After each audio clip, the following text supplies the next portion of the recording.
Hello, everyone. Welcome back to DevDive Side Table, a conversational podcast where we take a deep dive into the world of indie tabletop gaming development and uncover the stories behind the games. Thank you so much for checking us out as we get our feet off the ground here. And on this week's dive, we welcome Dominic Crapuchettes, founder of Northstar Games, creators of Oceans, Wits and Wagers, and the most recent hit, Nature, and so much more. Welcome to the show, Dominic. How are you?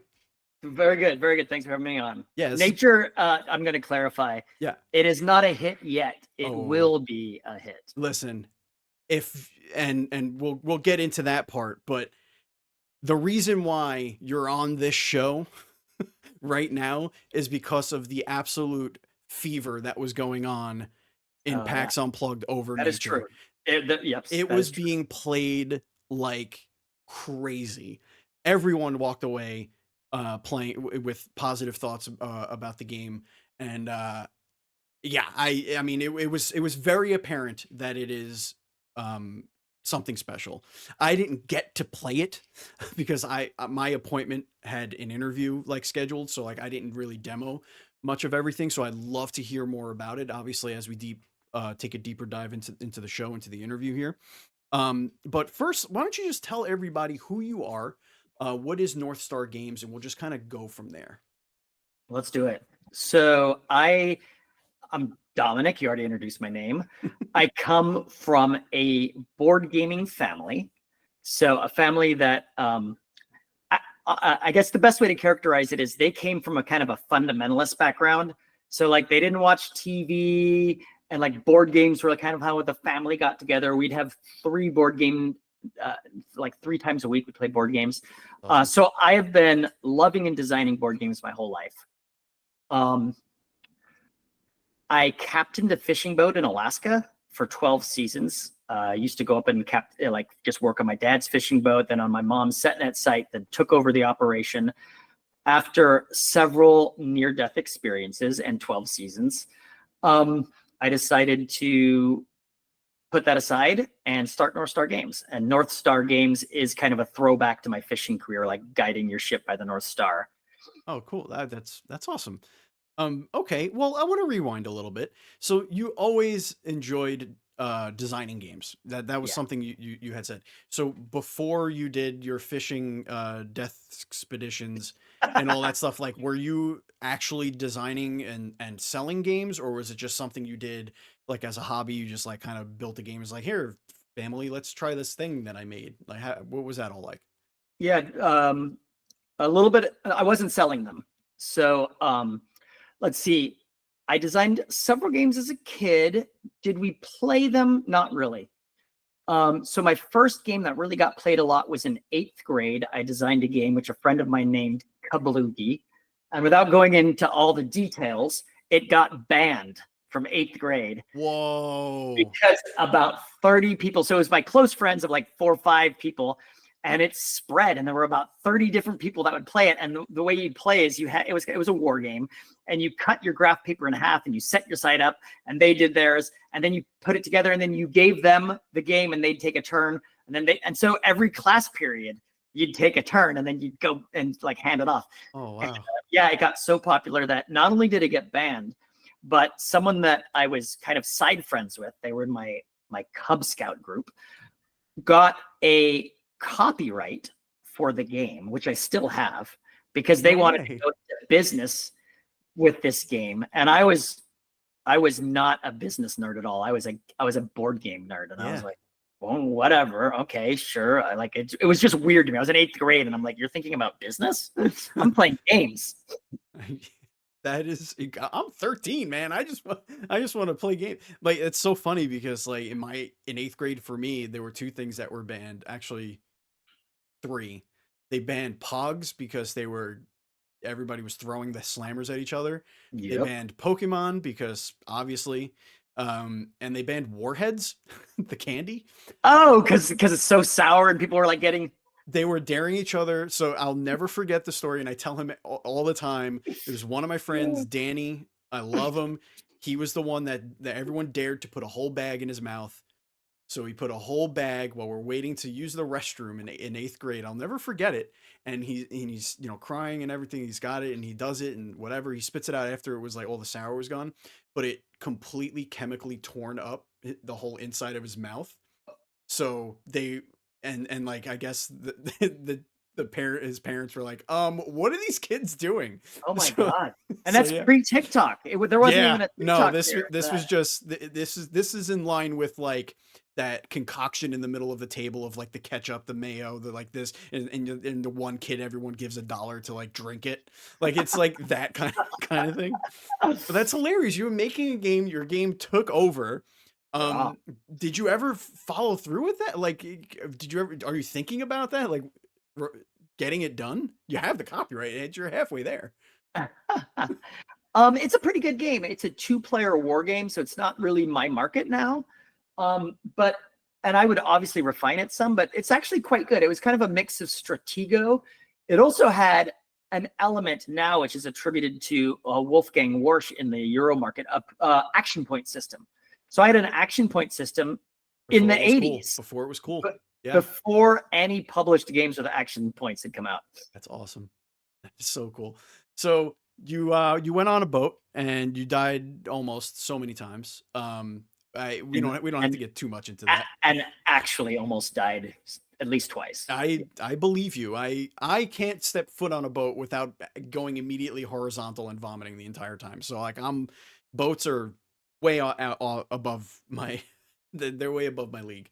Um so you come back and you say, I want to make games again and I want to publish them and this is what I want my life to be.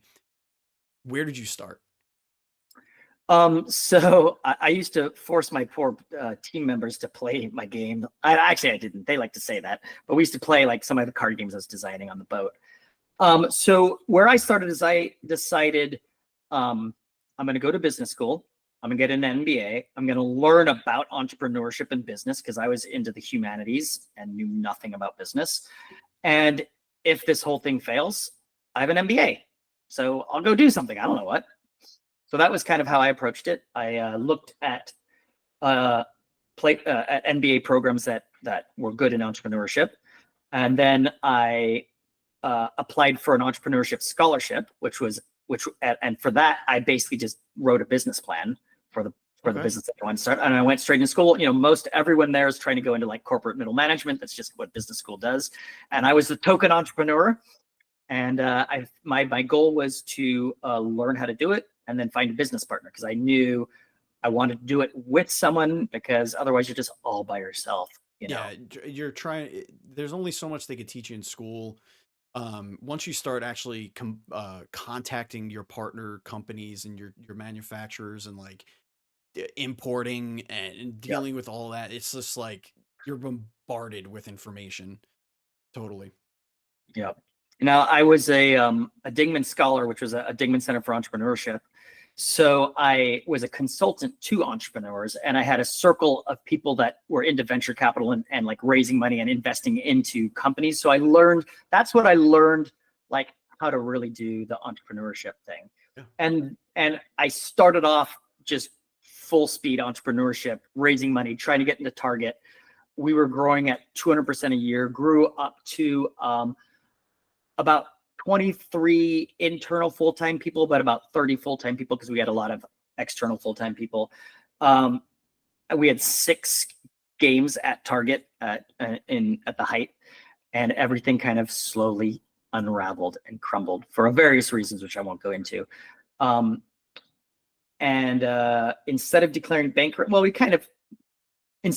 bankruptcy, I bought all the assets from the investors. And now I own everything, and I'm basically starting from scratch again, just Gotcha. with a lot more knowledge in a lot more crowded of a space. And Nature is our first launch since this. I purchased everything about 3 years ago, and I've had a team of 7 people. We were down to maybe 6 now, and we've just 3 years of one trying to like get everyone trained, like Sure. what's Yeah. like build a company, in terms of like HR, but the one game and all we've been doing is Nature. Yeah.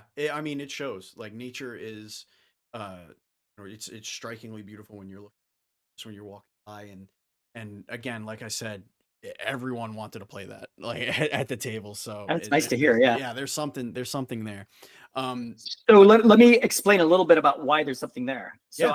I was a pro Magic player for the first 5 years of the pro. I went to the very first pro tournament, and I was invited to every single one for like 5 years. That's incredible. Took second place once in '97. So I have that vibe in me, and I kind of wanted to share that experience to more people, and that turned into Evolution, which became a blockbuster in the board game world. Mm-hmm. We sold about 300,000 copies in that of that brand, and all of the things that I've been unsatisfied, and I don't know how much we'll end up diving into those things. I started just thinking about, how do I fix them? How do I make this better? How do I make it smoother? How do I keep all the good things and make it more accessible and more easily expandable? So it's building off of about 15 years of experience. So I've been the lead designer for 10 years for the Evolution system. So Evolution Oceans, Evolution Flight, Evolution Climate, Evolution The Beginning, Legends of the Deep, all that experience and the Magic experience has all kind of gone into this game. So, I mean, I do want to dive into like those lessons learned and stuff like that. So can you give us one example of something that you took from something you weren't happy with, and now through nature that maybe you feel like you've taken it in a much more positive direction? Yeah, I'm gonna go into two things, I think, Sure. because there's two that are really clear. When I designed Evolution, in my head, I'm thinking about my pro Magic experience. And with that experience, I'm playtesting with other pro players. And that's it. We've got a circle of 6 to 15 pro players. 6 of us are actually pro players. And then there's like 6 that are almost pro players. Sure. That's not the way people play games now. Right. So Evolution is really good at that high level. People know what risks they're taking. Evolution sucks when you have good players playing against new players. And the hobby now has grown so much that you're showing these games to a wide range of people, not just like, strategy cutthroat nerds. Right. So that was the big issue that I had to solve, is how do I make this game more forgiving, but true to the theme? And in nature, there are predators in every ecosystem. And you could just remove the predators, but then it just didn't feel like the right theme. And predators are kind of like the key to this game. You're eating plant food and anyone could become a predator. So you're scared. And that kind of like is this tension point and a pivot moment. So I would say, I'm going to say I solved this problem. But that's a loaded term. So there is interaction in this ecosystem. You can directly attack people, but it doesn't feel like you're being punished. So it took me, I'm going to say 5 years I tried all these crazy complicated things. And I finally was like, what is the issue I'm trying to solve? And what I was trying to solve is snowballing. So what happens is, if I attack you and you lose resources, next round, you're worse off. And next round, I'm better off. And so I removed all of the snowballing. Now, one of the things you want with snowballing is a feeling of like engine building. You're growing your empire. You're getting bigger and like it's growing and you feel like you're moving somewhere. So what I did is everyone's resources grows linearly at the same rate.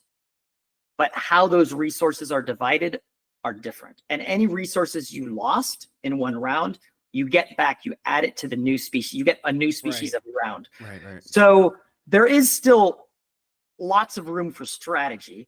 And so what happens is, at the end of every round, you go, I outplayed you. I got 4 points. Those 4 points don't help me next round and don't hurt you next round. Next round, things are reconfigured. I got a new chance. I need to outscore you again this round. You've got to like catch up those 4 points. And so when I outplay you, I'm getting points and nothing else. And you're not losing any of your resources. You get them all back. Right. So it's a pretty simple solution once you really understood what the problem was. But it took me, I'd say, 4 years of play testing. I'd say played 250 games before I finally kind of like got it right. And you also, it's easier to get it right on a digital game. On a cardboard game, it also has to not be a whole lot of I'm moving this, and like complicated stuff. And so your population are these individual tokens of, like, you can see animals, and when they die, you flip them over and then you see bones. And anything that dies, you just put over to the side. And when you get your new species next round, you just flip them back over. And so it's like, you don't put it back into some place in the game box. It just goes right next to you. So it's easy to grab. So like the whole thing just works seamlessly.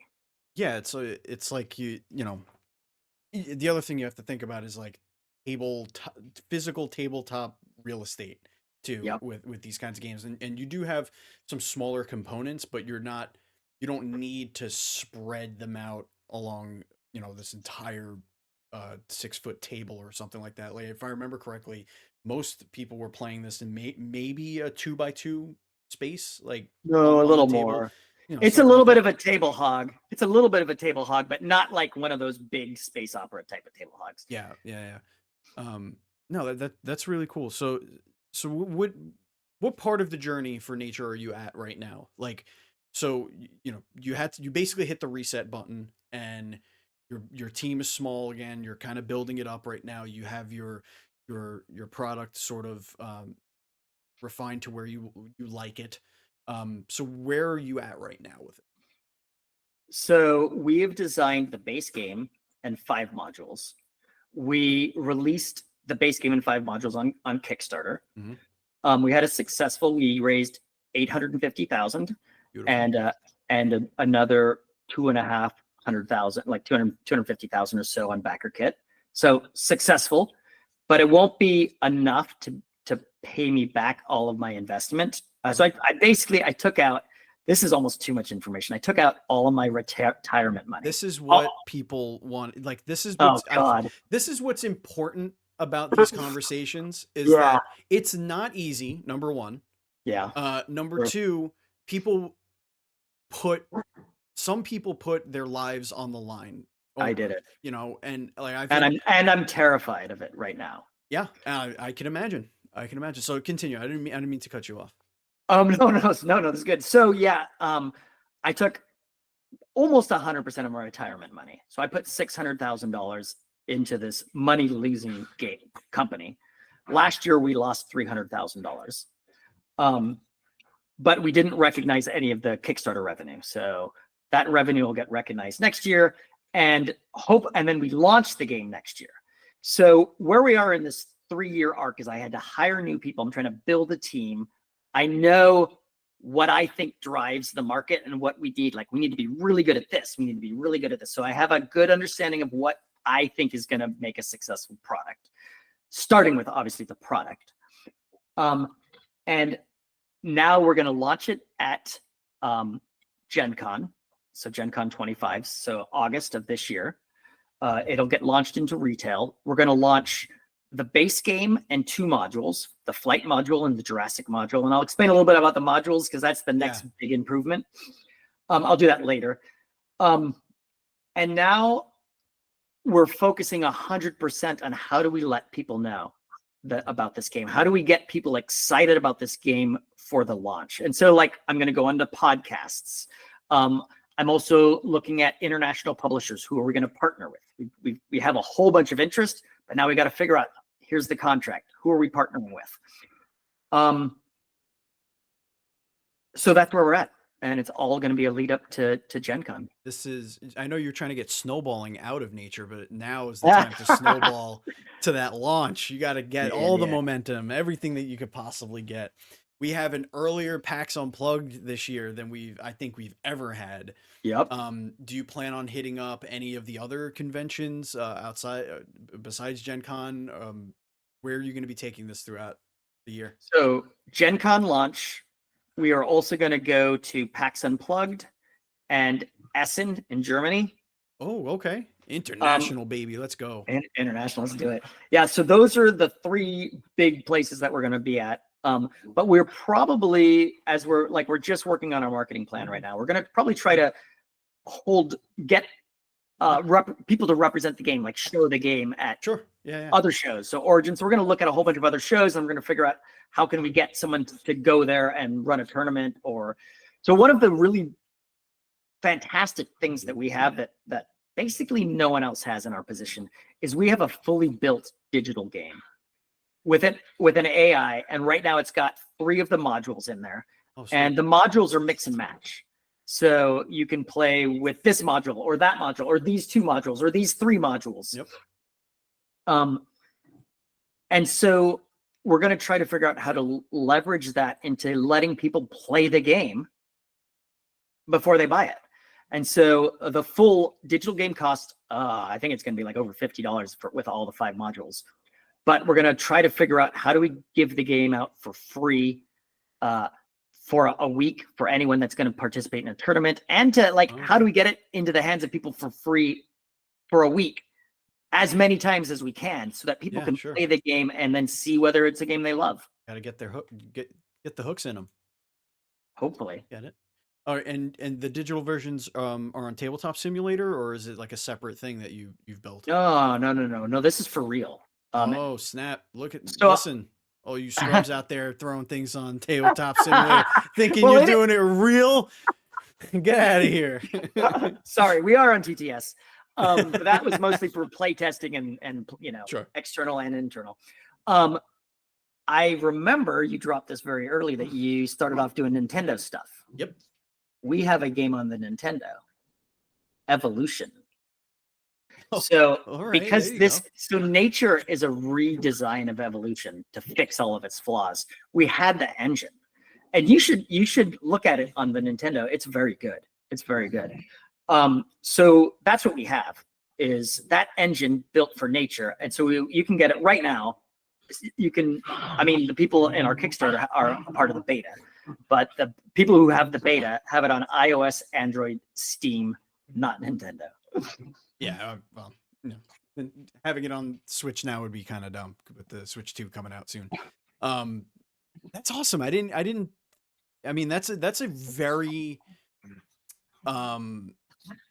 that's a very necessary part of marketing. I think that some people lose in the mix. They lose the fact that just because it's a tabletop game, it's kind of hard to showcase those all over the world at the same time, and digital is definitely a very smart way to tackle that. So that's a really cool. The barrier to buying a game, learning it, inviting friends over, playing nice, huge. Here, let me just show you what we have, so you can just see the beta right now. Yeah. Can you see my screen? Yes, we are focused basically right in the middle of your screen, because we're doing like a 9:16 kind of thing. Does this work? Okay, so I'm going to push Nature. Yeah. We'll do, which one is it? Find a match. Yeah. No, wait, I can't play. Oh no!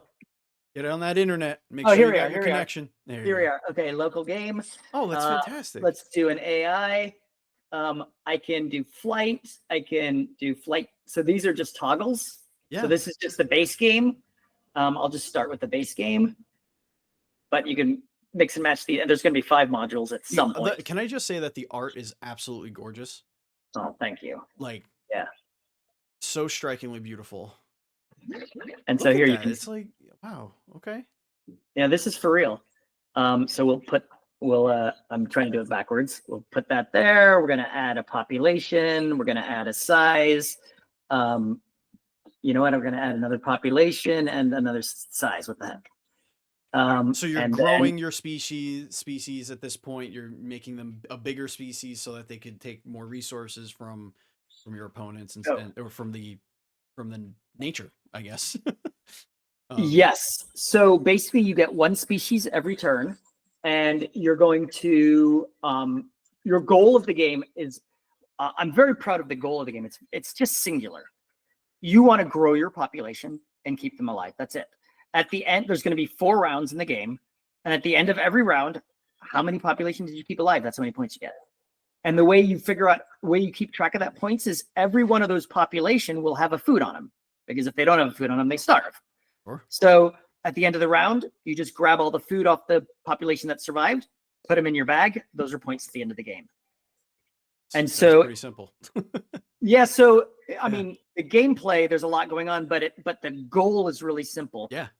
We are in an ecosystem and we want to grow. And there are two major threats: starvation. So there's a limited food. You've got to try to get to the food before other people. And predation. Anyone at any time can just grab the predator card and add that trait to their species. And now they can no longer eat plant food. They hunt other animals. So you basically, the two threats are starvation and predation. Are those cards randomly drawn? Or Not the so in evolution they were, and it led to a lot of kind of like wonky, like uncertainty. Here I can draw a predator card anytime. Oh well, I already played, but that's just a deck of predator cards. Gotcha. You get 5 cards a turn, and those are going to be traits like superpowers for your species. And for free, you can just grab the predator at any time. You don't discard a card; you just grab it, and then all of a sudden you're a predator. So the threat is there from turn 1. Anyone can grab that card. Yeah, that's spooky. I don't, and thinking about my group of friends, I know who's grabbing that card just all immediately every time. Well, and then let me just go, since we talked about the spookiness. Yeah, I've designed it so that like a first turn predator is usually not very smart. It takes a little more resources to get your predator going, and so if there's free food in the middle, just eat the free food. It's free. It's just plant food. Yeah. So it's once the plant food starts dwindling that you're like, I need to eat. And so now you're looking at like what species are out there that I can eat off of. If you go and attack the first round, you might eat a couple of their population. And let's just say you eat twice. That's just -2 points. Right. And you're going to have a score of 35 points. So it's like, it doesn't matter. It comes now onto their next species. And sometimes their next species is now consolidated and it's better for them.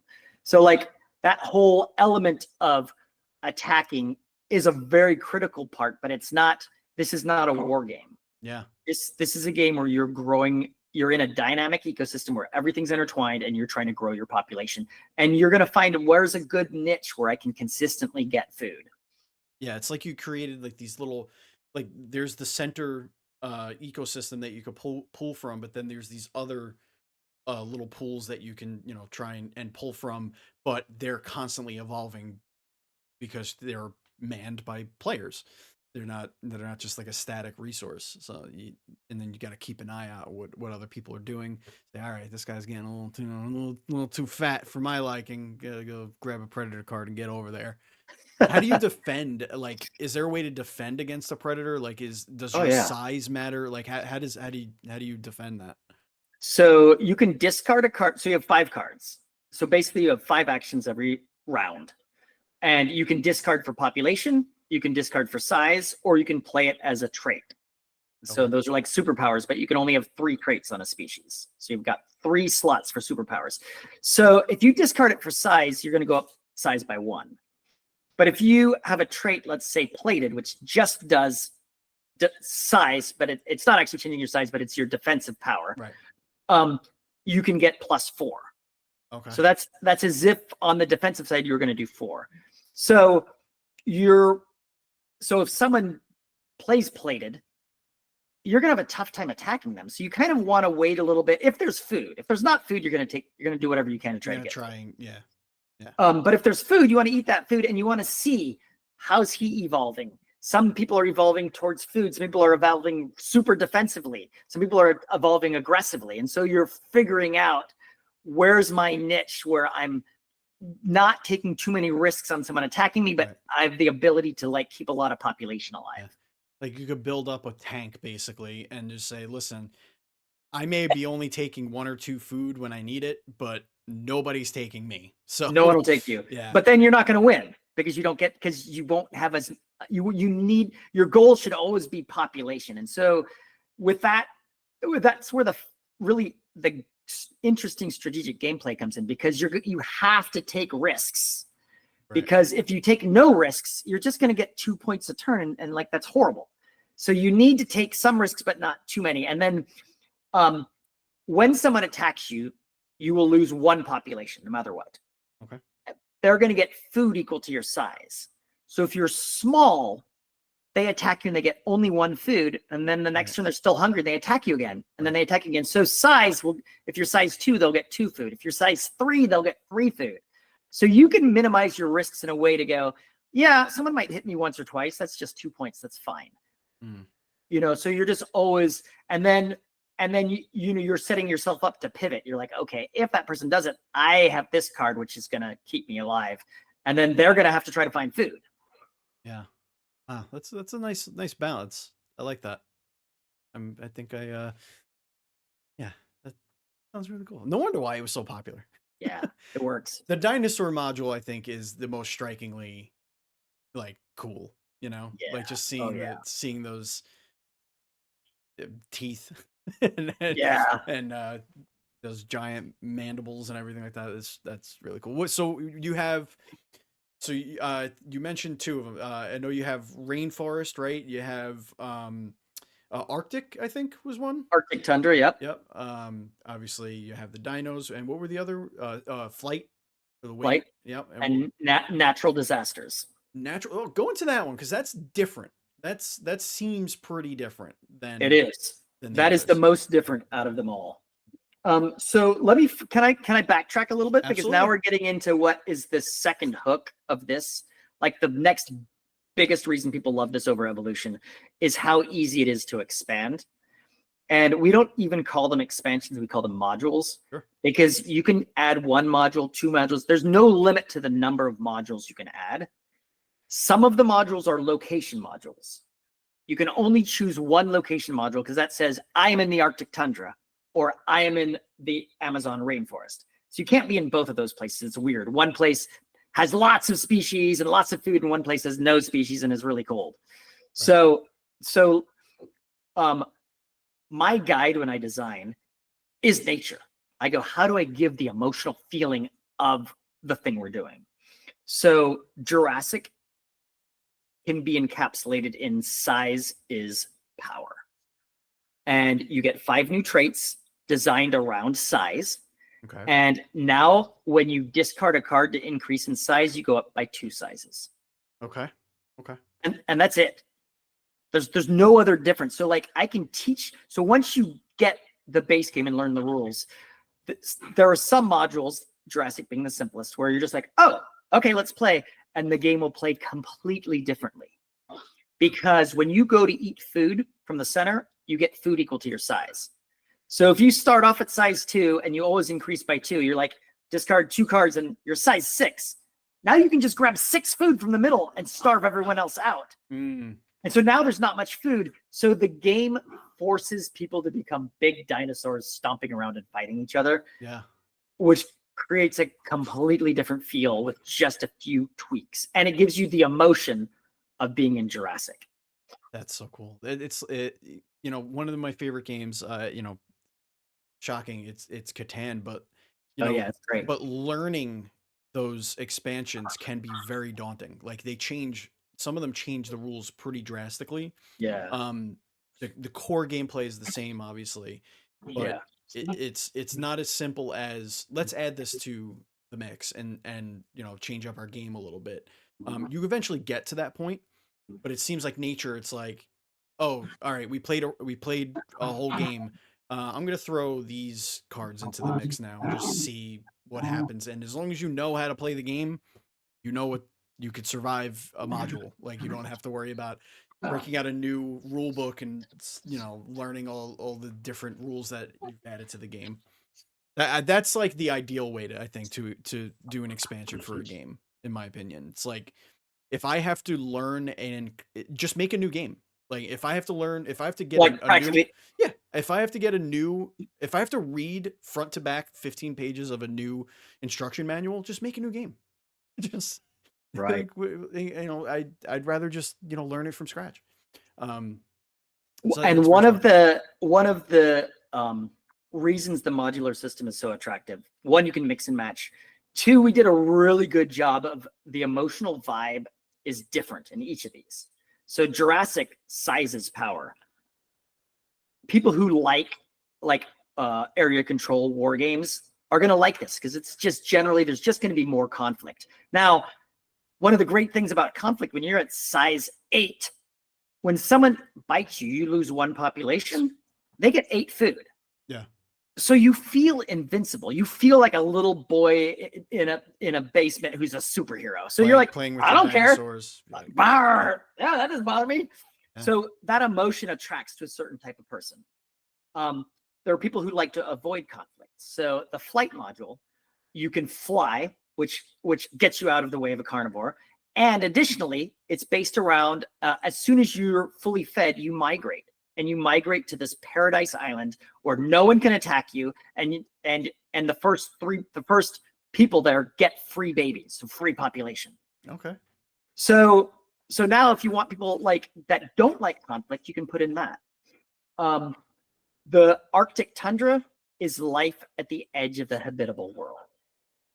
Really tough. It's hardcore mode. It's just like, it's for people that really love a challenge. It's like, how do I stay alive? And you get rewarded every round for just keeping species alive. Yeah. The Amazon rainforest, this one's awesome. They're all good. Is simulating life in the Amazon, where there's lots of species everywhere, but there's all this foliage and you don't know what's out there. You just hear these noises and you're like, there's places. And the way we simulate that is normally you play your traits face down and then you reveal them and then you feed. In the Amazon rainforest, you keep them all face down. You only reveal your traits when you want to use it. Okay. And so you're looking over there going, what is that? And you're like, I'm going to hunt that species. And they go, oh, I'm fast. And then you go, oh, I'm fast too. And they're like, oh, I can climb. And you're like, oh, I can't climb, so I starve. And so, but then someone else, a third person over there goes, oh, I'm a scavenger, so I'm going to scavenge on your guy that's starved. And someone else is like, yep, I'm a scavenger too. So you're slowly figuring out. Yeah. And so it adds this new element with a really simple rule, which just gives that feeling of like lots of species and the reason there's lots of species is every time you discard a card, you get two populations instead of 1. So there are lots of species everywhere. There's population everywhere. So like with really simple rules, we can create vastly differing emotional experiences. And then part of the fun is like mixing two and being like, and they combine in very fun and interesting ways. And that fun and interesting ways, it gets to like that final experience that I was wanting to give people, which is that experience I had when I was a pro Magic player of like, oh my God, limitless conversations. What if I mix this and this? What if I do this, this, and this? I'm like, I'm doing stuff the game designer doesn't even know about. And that's fun because you're with your friends exploring something that no one's explored before. And that's where people will be with our modules. We meticulously craft each module with the base game, but we can't craft, there's 21 combinations right now. Yeah. After our next 2 modules at the end of this year, there's going to be over 100 different combinations. I can't play test them all. Yeah. So when you start exploring these, you're going to be discovering things that no one's yet posted about, and then hopefully starting conversations that are fun. Yeah. I immediately think of dinos and birds. Just there's the natural progression there. Yeah. Just seeing like, all right, we got these giant things that are trying to find it's basically like trying to swat a fly. Like, yeah, that's a really cool combo. I'm looking forward to this. This is going to be on my list for August for sure. I think this will make a great addition to my my little core group that plays games. We try and get together once a week, once every other week. So I think that's definitely going to hit pretty good, pretty well. Awesome. I love it. We're gonna is there anything else that you want to talk about as far as Northstar, or about like the future plans before we slide into our sort of end of the show, which is more of a rapid fire conversation where I'm just going to kind of get to know you a little bit? No, actually, let me just, the natural disasters I never looped back to. Oh, yes, please. Yeah. So that's the last module. That is for people that care more about the story that get generated than who wins. Okay. And it is a group of 40 different event cards, all of them unique, but kind of set up in like 12 different categories of natural disasters. And you flip over a natural disaster at the end of the round. It has it will last for a certain number of rounds. And it has like an immediate effect. Some of them have immediate effects, and some of them have ongoing persistent effects. Okay. And the way that the persistent effects can compound with each other is what creates those memorable times. And it was designed to have a ton of synergy. So there'll be times where you're just like, can you remember when this, and then this third thing came out and it was like, what were we supposed to do? We couldn't feed, we couldn't do this. You know, there's like mass extinctions. Everyone's in it together. So like you all suffer together. But it's designed to do a really good job of making memorable moments. And it's so simple. You can add it to any of the modules and just have this layer on the top, which is dramatically changing the gameplay with these natural disasters. So it's like, I'm just trying to picture this in my head. So it's like the first natural disaster might be like a huge flood, and what like the immediate thing is you lose one population, whatever.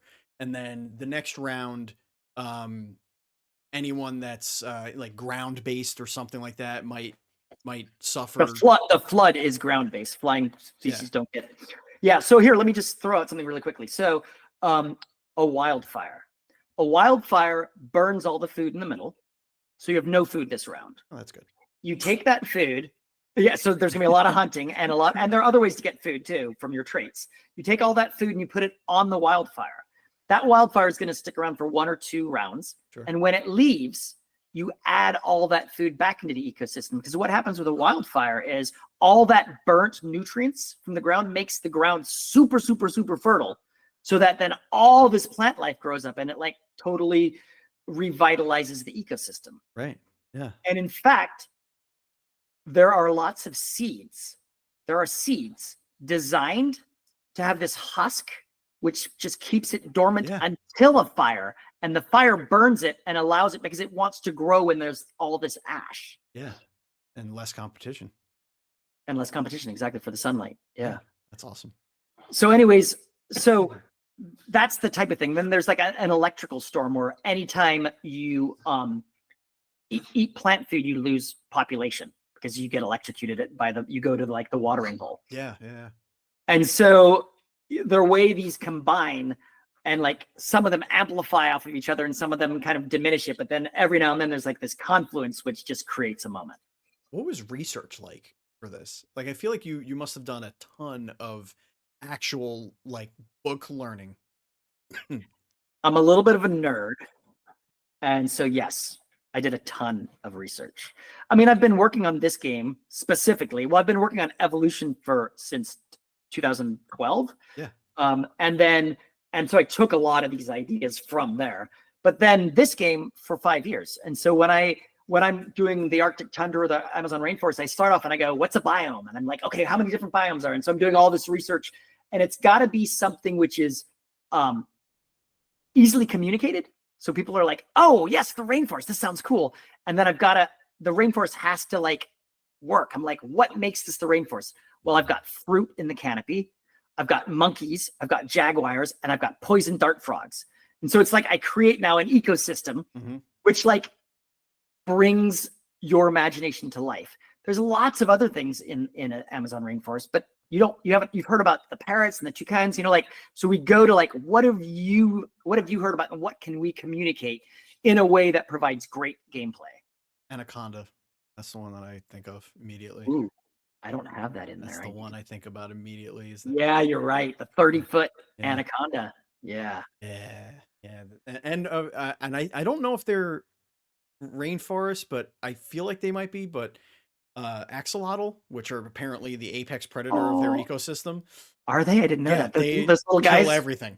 So cute. Yeah. Those are the two that came to my brain, aside from the colorful and all that. That's awesome. I'm looking forward to it. All right, we're gonna switch gears just a little bit as we kind of come to a close here. We're gonna do a little rapid fire segment where I'm just gonna ask you sort of off the cuff questions, and I just want to get what your off the cuff answer is. We're gonna have a couple of deeper ones in there. We have some reader suggested questions, but we're gonna start off really simple here. Would you rather have the power of flight or invisibility? Flight. Is breakfast cereal a soup? No. That's good. I'm sure of these. We haven't gotten any hard ones. No, this is good. Would you rather spend your day with wet socks or wet underwear? Wet socks. Ugh. I mean, that's gross, but I feel like I would chafe without going into detail. Let's see. Let's get a pineapple on pizza. Where do you stand on that? That's awesome.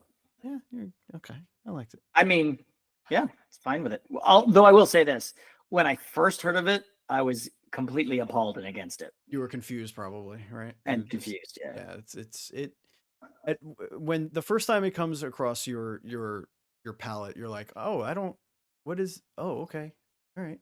Yeah, that's like when someone first put milk and Coke together. I'm like, oh, that's the grossest thing in the world. And then I drank it. And I was like, oh, it's a milkshake. Yes, a milkshake. Yeah, ice cream and milk and Coke or whatever you do the float. And that's what it tastes like. I was like, oh, it just seems so gross. Well, welcome back to the 50s, I guess. Like, they used to make what were they called? Egg creams or whatever? Like that was one they used to make. I'm gonna go back to soup a little bit because I don't think I've asked this much. But do you eat or drink soup? I eat it because I use a spoon. So we know that like cats don't actually have 9 lives, but assuming they do, how many lives do you think you've had? Oh, 11. That's like I've had so many. I mean, from being up in Alaska, I've had my life's been crazy when I remember all the crazy things I've done. I have more animal ones that I like. If you fell into the chimp or monkey enclosure at the zoo, can you escape? Do you think you can escape? No, I don't know. Shrimp? I don't even know what you're talking about with shrimp. Chimp. Oh, chimp. the chimp enclosure. No, there's no way. I don't think I could. If they couldn't, I don't know how I could. I mean, other than saying, "Excuse me, sir, can you help me?" Yes. What is the best scented candle? I've been a long time since I've done scented candles. I'm gonna say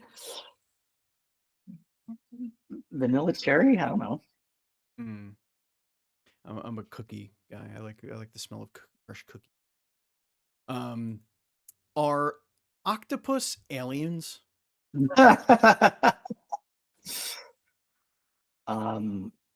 Yeah, I'm gonna go one step further and say a whole bunch of things that live way down in the ocean, and octopuses don't necessarily are aliens. Yeah, an octopus I think is fair to say is one of them. You hear about their DNA? Have you? I'm sure you've done on your animal research. You might have come across it, but like, yes, half of their DNA doesn't exist anywhere else on this planet. Like, yeah, that's a little sus. Octopus, it's sus. What are you doing down there, man? I don't know. I think they came here on a big space rock. That's just me. I saw this one documentary on octopuses, and there's this one scene which I can't forget because it was so amazing. There's an octopus trying to woo an octopus, and then another octopus comes, and this octopus has these pretty colors over here, wooing this octopus on half of his body, and the other half of his body is like angry. Get away from me! I'm gonna fight you. I'm like, how is this guy doing 2 different emotions of colors? He's like, because they can change their. It's insane. They're the most incredible thing on this planet, I believe, and I will stand by that forever. If you could design a game for any intellectual property out there, what would you choose? I'm one of those weird people that hasn't done a bunch of the TV stuff. I mean, what do I love? I would do Star Wars, and I'm going to give you the reason. Okay. It's because my son absolutely loves it. And we're buddies, and we game together. And I have a hard time pulling him back into board games now. But if I had a Star Wars license, he would be there with me. Cool. This is a brand new question, and it's going to be the final question of the show. But I think you would have a good answer for this. If you could give advice to somebody who wants to make their own tabletop game today, what piece of advice would you give them? Is this supposed to be a yes/no answer? No, I can go a little bit of detail. Don't do it. Okay. Best advice. So I'm gonna first say there's a fork in a road. Starting a company, you will not be designing games in the future.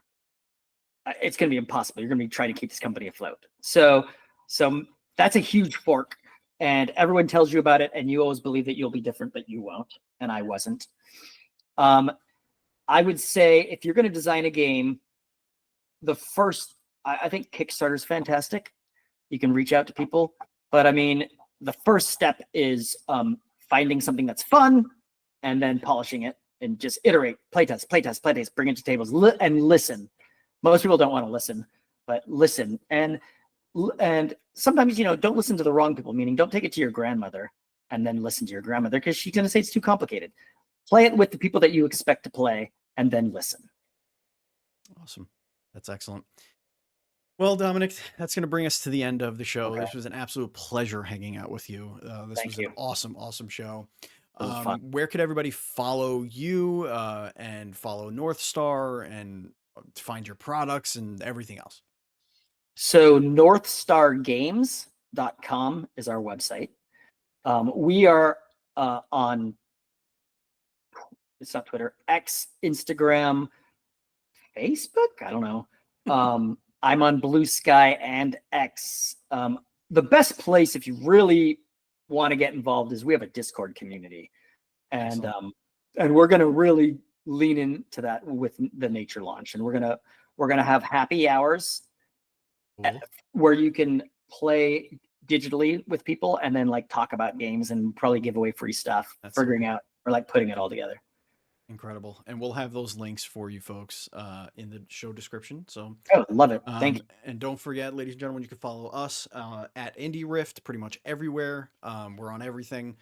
You can find us there. And if you're listening to this audio podcast, go to our YouTube channel, youtube.com/@IndieRift. That's how you do the new links. Now you got to put the @ in front of the channel and it'll bring you right to our channel. You could subscribe over there, give it a little thummy. Comments help the algorithm as well if you feel like helping us out there. And if you're watching on YouTube, first of all, thank you. But if you do like to listen to podcasts on your commute and whatnot, we're on everything. So just type in Indie Rift or DevDive or any of that, and our shows will pop up, and you can hit us up. We have other shows, DevDive, where we talk to video game developers, and we have the Indie Rift podcast where we talk about indie video games, news, reviews, and previews. So you can check us out there. And of course, we have a Patreon, patreon.com/Indie Rift. And we want to thank our Patreon producer, who has been so generous over the years, Colton, the Journeyman Nestler. Thank you so much for all of your support. That is going to do it here for us at DevDive Side Table. Thank you, Dominic. Thank you, listeners. Thank you, viewers. And as always, please be excellent to each other. Aww.